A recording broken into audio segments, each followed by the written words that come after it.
Ya, Assalamualaikum warahmatullahi wabarakatuh. Perkenalkan, nama saya Miftah Babilasari, NIM 141, Rombel Akuntansi D 2019. Pada pertemuan kali ini, saya akan membahas tentang Sistem Informasi Manajemen Bab 7, yaitu pengembangan sistem. Buku karya Raymond Cleod dan Jerzy Pascal, edisi ke-10. Yang pertama kita bahas adalah pendekatan sistem. Pencarian asal-muasal proses pemecahan masalah secara sistematis mengarah pada John Dewey, yaitu seorang profesor ilmu filosofi di Columbia University tahun 1910. Tiga rangkaian pertimbangan yang terlibat dalam pemecahan masalah sebuah kontroversi secara memadai yaitu adalah mengenali kontroversi itu sendiri, mempertimbangkan klaim-klaim alternatif, dan membentuk satu pertimbangan. Nah, selanjutnya ada prototype atau prototyping. Prototype sendiri adalah suatu versi dari sebuah sistem potensial yang memberikan ide bagi para pengembang dan calon pengguna. Bagaimana sistem akan berfungsi dalam bentuk yang telah selesai. Nah, proses prototype ini disebut dengan prototyping, begitu.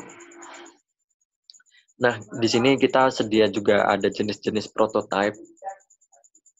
Prototype yang pertama ada prototype evolusioner atau evolutionary prototype, yaitu yang terus-menerus disempurnakan sampai memiliki seluruh fungsionalitas yang dibutuhkan pengguna dari sistem yang baru. Jadi, satu prototype akan menjadi sistem aktual.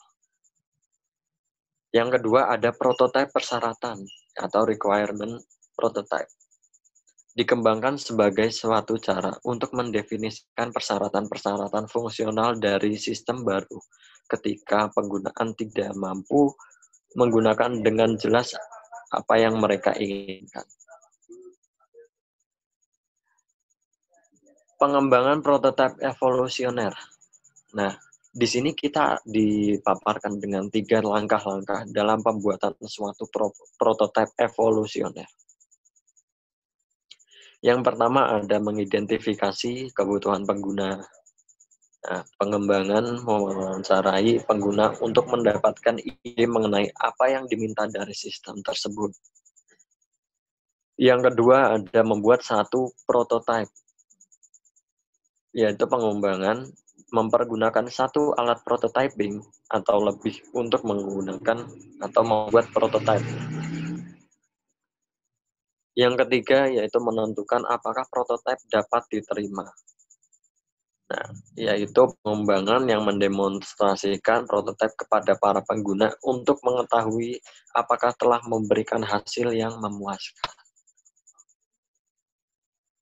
Nah, yang selanjutnya ada pengembangan prototipe persyaratan.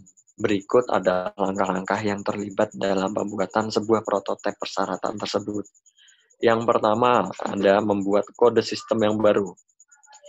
Pengembangan menggunakan prototipe sebagai dasar untuk pengkodean sistem yang baru. Yang kedua ada menentukan apakah sistem yang baru dapat diterima. Nah, penggunaan memberitahukan kepada pengembang apakah sistem tersebut dapat diterima, gitu.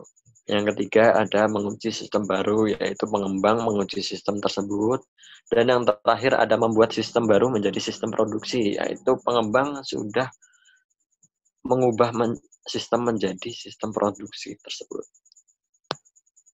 Selanjutnya itu ada daya tarik prototyping. Yang pertama ada membaiknya komunikasi antar pengembang dan pengguna. Yang kedua ada pengembang dapat melakukan pengerjaan yang lebih baik dalam menentukan kebutuhan pengguna. Yang ketiga, pengguna memainkan peranan yang lebih aktif dalam pengembangan sistem. Yang keempat, pengembang dan pengguna menghabiskan waktu dan usaha yang lebih sedikit dalam mengembangkan sistem. Yang terakhir ada implementasi menjadi jauh lebih mudah terasa. Pengguna tahu apa yang diharapkan dari sistem tersebut. Next. Berikutnya ada potensi kesulitan prototyping. Yang pertama, ada terburu-buru dalam menyerahkan prototipe yang dapat menyebabkan diambilnya jalan pintas dalam definisi masalah, evaluasi alternatif, dan dokumentasi. Dalam jalan pintas ini akan menciptakan usaha-usaha yang cepat kotor. Yang kedua ada pengguna dapat terlalu gembira dengan prototipe yang diberikan yang mengarah pada ekspektasi yang tidak realistis sehubungan dengan sistem produksi nantinya.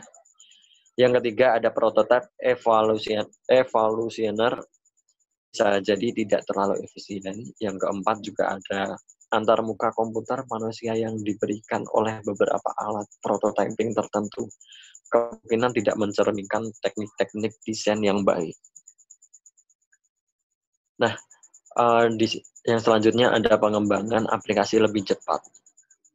Satu metodologi yang memiliki tujuan yang sama dengan prototyping itu memberikan respon yang cepat atas kebutuhan pengguna, namun dengan lingkup yang lebih luas adalah RAD. Istilah RAD ini yaitu adalah Rapid Application Development atau pengembang aplikasi cepat. Diperkenalkan oleh konsultan komputer yang bernama James Martin. RAD sendiri adalah kumpulan strategi, metodologi, dan alat terintegritas yang terdapat di dalam suatu kerangka kerja yang disebut rekayasa informasi.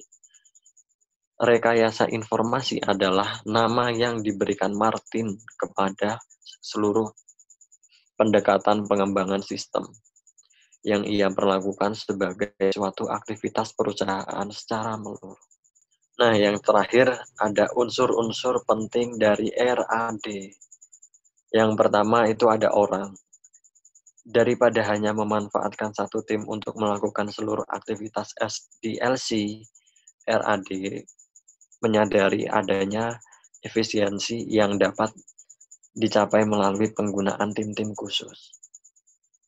Yang kedua ada manajemen, khususnya manajemen puncak, hendaknya menjadi penguji coba atau eksperimenter yang suka melakukan hal-hal yang baru dan mengadaptasi awal atau early adapter.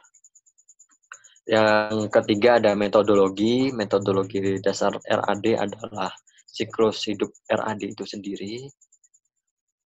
Dan yang terakhir ada alat-alat RAD, terutama terdiri atas bahasa-bahasa generasi keempat dan alat-alat rekayasa peranti lunak dengan bantuan komputer yang memfasilitasi prototyping dan penciptaan kode tersendiri.